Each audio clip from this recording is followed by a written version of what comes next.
garbage bag at me, told me to pack and get out in 10 minutes, threatened to kill me if I came near Jenny again. I tried to tell Dad about his wife cheating on him with Mark, but he shoved me upstairs. Beth had a tiny smirk I'll never forget. I grabbed clothes in my backpack, Dad wouldn't let me take anything else. Downstairs, Jenny looked confused, Beth protecting her. Dad took my house key, said I wasn't his son anymore. Beth fake sadly said, maybe someday you'll get help. I walked out, broken alone. That night, I wandered with $40. No friends. Beth told their parents I was a predator, no home. I stayed in an abandoned warehouse with homeless guys for months. Tom, an older guy, taught me survival skills. I couldn't go to school, get a job. Beth ruined my reputation in town. I did sketchy stuff to eat, lost everything. One night, cops raided the warehouse. Tom and I walked to the next town, and he gave me his cousin Abe's address in the city. I took a Greyhound, slept in the bus station, then found Dave, who gave me a dishwashing job at an Italian restaurant. I slept in the storage room, saved money, got a tiny room and worked my way up from dishwasher to line cook. Amy, a regular customer, changed everything. She studied business, and we'd talk about work. One night, she struggled with accounting homework, and I helped her.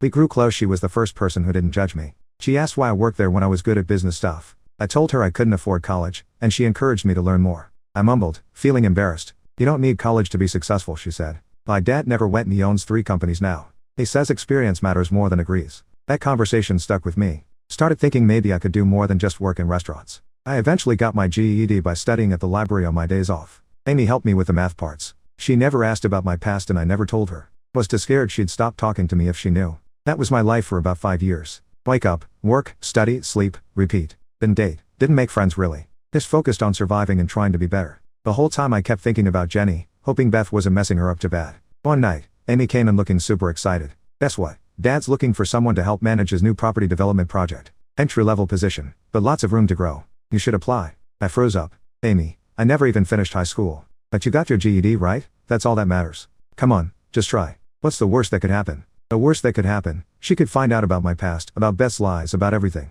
But Amy kept pushing. Please, for me. Dad, trust my judgment. And I know you'd be amazing at this. So, I applied. Had to borrow a suit from Dave. Still fit weird. Interview was terrifying. Amy's dad just stared at me for like a full minute before speaking.